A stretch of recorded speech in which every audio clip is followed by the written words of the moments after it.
स्वागत करता हूं मैं आप सबका। मेरा नाम है आज़ाद और इस शो का नाम है ज़िंदगी के सफ़र। आज है एपिसोड नंबर 2 और इस ज़िंदगी के सफ़र में आज हम बात करने वाले माधवन का ज़िंदगी के सफ़र के बारे में। पहला स्टार्ट करते हैं माधवन का नाम से। ज़्यादातर लोगों को मालूम नहीं है माधवन का पूरा नाम क्या है, या तो उन्हें माधवन या आर माधवन नाम से जानते हैं। माधवन का पूरा नाम है रंगनाथन बालाजी माधवन। माधवन 1970 में 1 जून एक ब्राह्मण तमिल परिवार में पैदा हुए बिहार में। हालांकि वो आज के तारीख में झारखंड में है, जमशेदपुर में, क्योंकि उनकी पिताजी रंगनाथन अयंगर टाटा स्टील में इंजीनियर थे और उनकी माता सरोजा देवी जमशेदपुर में बैंक ऑफ इंडिया में मैनेजर थे। काफी हाईली क्वालिफाइड परिवार में माधवन का पैदा हुआ। माधवन का एक छोटी बहन भी है जिनकी नाम है देविका, जो भी आज इंजीनियर है और यूके में सेटल है। अब बात करते हैं माधवन के एजुकेशन के बारे में। माधवन का childhood education DBMS English school Jamshedpur से हुआ है और स्कूलिंग कंप्लीट करने के बाद माधवन ने बीएससी इलेक्ट्रॉनिक्स लेके एडमिशन हुआ राजाराम कॉलेज महाराष्ट्र कोल्हापुर में। हालांकि उस दौरान माधवन ने काफ़ी एक्टिविटीज़ में इन्वॉल्व थे। वो कल्चरल एक्टिविटीज़ में थे, वो आर्मी ट्रेनिंग में इन्वॉल्व थे। कल्चरल एक्टिविटीज़ में इन्वॉल्व होने की वजह से वो उन्हें इंडिया की तरफ से रिप्रेजेंट करने को मिला। वो एक स्कॉलरशिप में वो कनाडा गया, जिसमें इंडिया की तरफ से वो कल्चरल एम्बेसडर के हिसाब से कनाडा में 1 साल रहे। उसके बाद माधवन ने कोल्हापुर वापस आके अपनी स्टडी कंप्लीट करने के लिए बीएससी इलेक्ट्रॉनिक्स, और उस दौरान वो एनसीसी में भी ट्रेनिंग लिया करते थे और एनसीसी कैडेट में उन्होंने महाराष्ट्र का बेस्ट कैडेट से सम्मानित हुआ। और बाकी 7 इंडिया के अलग अलग जगह के 7 कैडेट के साथ माधवन को चांस मिला इंग्लैंड जाने का, और इंग्लैंड में British army and royal navy and royal air force से भी उन्होंने ट्रेनिंग हासिल किया। उसके बाद जब माधवन इंडिया आ गए और इंडिया के उनका ग्रेजुएशन पूरा होने के बाद उन्होंने पब्लिक स्पीकिंग में अपने करियर आजमाने का कोशिश किया। उन्होंने पब्लिक स्पीकिंग का ट्रेनिंग लेने लगा, कोचिंग लेने लगा। फिर उन्होंने पब्लिक स्पीकिंग में मुंबई आ गए और केसी कॉलेज में एडमिशन किया पोस्ट ग्रेजुएट के लिए। उस दौरान वो इंडिया की तरफ से एक बार फिर से इंडिया को रिप्रेजेंट किया। 1992 में जापान में इंडिया की तरफ से यंग बिजनेसमैन कॉन्फ्रेंस में वो इंडिया को रिप्रेजेंट किया और वहाँ पे एक बहुत बेहतरीन पब्लिक स्पीकिंग दे के आया। जब आने के बाद मुंबई आया तो उनकी कॉन्फिडेंस और जोरदार लग गया। उसी दौरान माधवन का जिंदगी में एक कहानी हुआ जो कि बिल्कुल उनकी जिंदगी की एक पिक्चर की कहानी दर्शाता है। माधवन ने जब आपको अपने फादर को बताया कि वो अपनी करियर पब्लिक स्पीकिंग में, मोटिवेशनल स्पीकिंग में करना चाहता है, उनकी फादर सेम मेरा बेटा इंजीनियर बनेगा। Farhan Qureshi B Tech engineer. मेरा बेटा फरहान कुरैशी तो इंजीनियर बनेगा। तो उनके फादर का भी सपना था कि माधवन इंजीनियर बने और टाटा के कोई प्रोजेक्ट में ज्वाइन करें। लेकिन जब माधवन ये बात बताया तो एक इंटरव्यू में माधवन बताया कि बहुत दुख के साथ उनके फादर ने बताया कि शायद मेरे परवरिश में कहीं कमी रह गई, इसीलिए तू ऐसा उत्पटांग कोई भी फील्ड चूज कर रहा है। और उस दौरान लेकिन माधवन ने अपनी फील्ड छोड़ा नहीं। उन्होंने मोटिवेशन स्पीकिंग देते रहे और उस दौरान उनको 1992 में ही सरिता बिरजे नाम के एक स्टूडेंट से मुलाकात हुआ और उनके साथ काफ़ी अच्छा दोस्ती हुआ। हालांकि सरिता बिरजा आज उनकी वाइफ है। 1999 में उन्होंने माधवन सरिता बिरजा से शादी कर लिया। अब आते वो फिल्म में कैसे आए। हालांकि उनको काफ़ी अलग अलग फील्डों में देखा गया है। कभी इलेक्ट्रॉनिक्स लेके, तो कभी कल्चरल फील्ड लेके, तो कभी एनसीसी लेके, कभी पब्लिक स्पीकिंग लेके। एग्जैक्टली माधवन का कोई ऐसा टारगेट नहीं था एक्टर होने के लिए। वो मुंबई आए थे और उन्हें किसी ने सजेस्ट किया कि तुम देखने सुनने में अच्छे खासे हो तो मॉडलिंग में क्यों नहीं ट्राई करते हैं। उन्होंने अपने एक पोर्टफोलियो बनाया और 2-4 मॉडलिंग एजेंसीज में अपनी फ़ोटो देके घूमा करते थे। उसी दौरान उन्हें कुछ असाइनमेंट मिलने लगे उनके, जैसे कि एक टैग का असाइनमेंट मिले और उस दौरान उन्हें थोड़ा ज़्यादा पैसा कमाने के लिए 2-4 टीवी शोज़ में छोटे-छोटे रोल करते रहे 1993 में। 1993 से 96, 97 तक आते-आते उन्होंने टीवीज़ में अच्छे बड़े कैरेक्टर्स लीडिंग रोल आने लगे, जैसे घर जमाई हो, दूरदर्शन में आता राज कहानी, इसमें लीड रोल किया कर रहे थे। फिर एक योले लव स्टोरीज़ में उन्होंने एक कैमियो रोल किया, छोटा-सा रोल किया। और 1996 में माधवन ने एक हिंदी फ़िल्म में काम किया। सबको लगता है कि माधवन शायद रहना है तेरे दिल में जो मूवी है वो माधवन का पहला मूवी है, लेकिन बिल्कुल नहीं।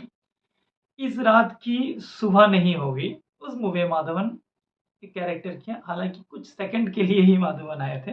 सो माधवन का पहला अगर हिंदी मूवी बोलेंगे तो यही हिंदी मूवी पहला है। और उसके बाद माधवन को एक हॉलीवुड मूवी में चांस मिल गया इत्तेफाक से। उस मूवी का नाम है इन्फर्नो 1997 को। और वो मूवी में वो एक इंडियन पुलिस ऑफिसर की कैरेक्टर में नज़र आए। और वो मूवी खत्म होने के बाद माधवन पहली बार लीड रोल में एक कन्नड़ पिक्चर में आया, जिस मूवी का नाम है शांति शांति शांति। लेकिन बदकिस्मती से वो मूवी बिल्कुल फ्लॉप रहा और माधवन का सिक्का बिल्कुल नहीं चला। लेकिन उसी दौरान एड शूट के दौरान माधवन का नेचर, उनके एक्टिंग एक एड डायरेक्टर को बहुत पसंद आ गया। उन्होंने मणिरत्नम को सजेस्ट किया और माधवन को सजेस्ट किया मणिरत्नम से मिलने के लिए। उसी दौरान माधवन ने मणिरत्नम से मिला, एक फिल्म में सिलेक्ट भी हुआ था, लेकिन मणिरत्नम को आगे अच्छा नहीं लगा तो माधवन को उस मूवी से आउट कर दिया गया। उनके जगह में प्रकाश राज, जो कि गनी भाई नाम से पहचाना जाता है, प्रकाश राज को उस जगह में मिला। एनीवेज, जब ये शांति शांति शांति ये मूवी बिल्कुल फ्लॉप हो गया उस दौर, लेकिन माधवन फ्लॉप नहीं हुआ। माधवन का जो प्रोजेक्ट नहीं हुआ, मणिरत्नम वापस माधवन को बुलाया और इस मूवी अलाय पाउ थे। माफ़ कीजिएगा अगर मैं प्रोनाउंसिएशन में मिस्टेक किया, गलत किया, क्योंकि ये तमिल शब्द है और मुझे भी एक्चुअली इसकी मीनिंग मालूम नहीं है। और इस मूवी में माधवन ने लीड रोल किया और ये मूवी ब्लॉकबस्टर रहा। और उसके बाद से माधवन साउथ इंडस्ट्री में एक रोमांटिक हीरो के तौर पे ढेर सारा मूवी किया और सारे मूवी लगभग ब्लॉकबस्टर ही था। और ये मूवी का रीमेक हिंदी बनाया गया था जिसके नाम है साथिया, विवेक ओबेरॉय और रानी मुखर्जी के साथ। सो अब माधवन एक स्टार बन चुके थे साउथ में और वो कंटिन्यू रोमांटिक मूवी किए जा रहे थे, तमिल, तेलुगु, कन्नड़, इन सारे भाषाओं में। अब 19 सॉरी माफ़ कीजिएगा 2000 में माधवन को फर्स्ट प्रॉपर तरीके से लीड रोल में, पैरेलल लीड रोल में हिंदी मूवी मिली, जो कि रहना है तेरे दिल में। उस मूवी में माधवन के साथ सैफ अली खान और दिया मिर्जा था। ये आप सबको मालूम है, ये मूवी उस टाइम पे ये मूवी हिट नहीं हुआ था, लेकिन बाद में जब टीवी में ये मूवीज आने लगे और यंग जनरेशन में इसकी गाना और सारी चीज़ें पसंद आया, बाद में ये मूवी सुपर हिट हो गया। उसके बाद माधवन ने रंग दे बसंती किया, माधवन ने गुरु मूवी किया, माधवन ने सबसे बेहतरीन थ्री इडियट मूवी किया, फिर माधवन ने काफ़ी सारे मूवीज़ और कंटिन्यू करते गए। हालाँकि इन सारी चीज़ें आप सबको मालूम है। माधवन का अगर हम फ़िल्मीग्राफ़ी देखेंगे, उन्होंने 50 से भी ज़्यादा मूवी किया और करीबन 9 से भी ज़्यादा लैंग्वेज में किया, जो कि बहुत बड़ा अचीवमेंट है। और माधवन को पूछा जाए तो उनकी वो एडमायर करते कमल हसन को, उन्हें कमल हसन की एक्टिंग सबसे ज़्यादा पसंद है।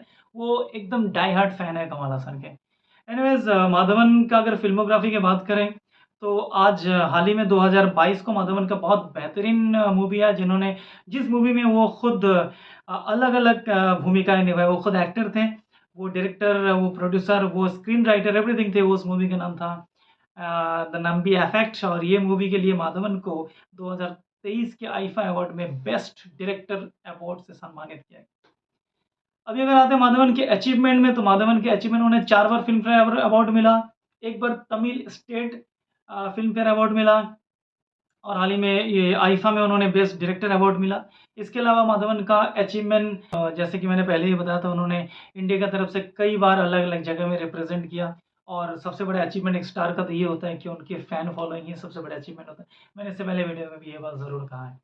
माधवन की लाइफ में अगर कंट्रोवर्सीज़ देखें, माधवन का लाइफ में ऐसा लव अफेयर लेके कोई ज़्यादा कंट्रोवर्सीज़ नहीं है, क्योंकि उन्होंने बहुत जल्दी एक लड़की से उनके अफेयर हो गया था और उनसे शादी कर लिया था। लेकिन माधवन ने हाल ही कुछ दिन पहले एक ट्वीट किया था, जिसमें एक मुस्लिम लोग के बारे में थोड़ा-सा मज़ाक उठाते हुए उन्होंने किया था। हालाँकि एक स्टार के लिए ऐसे बोलना सही नहीं था, उसके लिए उसे बहुत ज़्यादा ट्रोल किया गया। अब उन्होंने वो गलती से कह दिया था। इसके अलावा माधवन ने एक बार अक्षय कुमार के बारे में कह दिया कि उनका मूवी कैसे होता है, इस तरह के ट्रोल हुआ था। खैर, ज़्यादा उनकी लाइफ में कंट्रोवर्सीज़ नहीं है। और माधवन की एक अच्छी नेचर ये है कि वो काफ़ी दान-ध्यान करते रहते हैं। एक बार उन्होंने खुद से डोसा बना के बहुत सारा डोसा बेचा चैरिटी के लिए, करीबन 45,000 रुपये इकट्ठा करके उन्होंने दिया। इनके अलावा भी बहुत हम चैरिटी जानते हैं जो कि वो करते रहते कंटिन्यूअसली। अब माधवन का एक बेटा है जिनका नाम है वेदांत माधवन, और वो इंडिया के रिप्रेजेंट करता है स्विमिंग में। उसने गोल्ड मेडल भी इस बार जीता है। सो अगर हम माधवन के लाइफ से बात करते हैं कि हमें उनके लाइफ से क्या सीखने को मिले, एक चीज़ ये होता है कि माधवन का लाइफ में पहली चीज़ वो थ्री इडियट वाले मामला होता है कि वो इंजीनियर वाला चीज़ है, लेकिन उन्होंने अपने पैशन को चूज़ किया, फिर उनको एक्टिंग में मौका मिला। उनको एक्चुअली जो भी फ़ील्ड में माधवन जब भी गए, उस फ़ील्ड में उन्होंने बेस्ट किया। सो एक चीज़ ये मिलता है कि कोई भी फ़ील्ड अगर आप करते हो ना, उसमें बेस्ट करो तो कोई ना कोई आपके लिए अपॉर्च्युनिटीज़ के रास्ता निकलते ही रहते हैं। दूसरी चीज़ ये होता है कि माधवन खुद एक ऐसे पिता है कि वो एक स्टार है और उनके लिए बहुत आसान होता था उनके बेटे को भी फ़िल्मों में लॉन्च करना। कोई बड़ी बात उनके लिए नहीं होता था, लेकिन उन्होंने अपने बेटे के चॉइस को भी उतनी ही इम्पोर्टेंस दिया। तो दोस्तों मैं वापस दूसरे को स्टार को लेके दूसरे को स्टार की जर्नी लेके आऊँगा और जब तक के लिए कीप स्माइलिंग,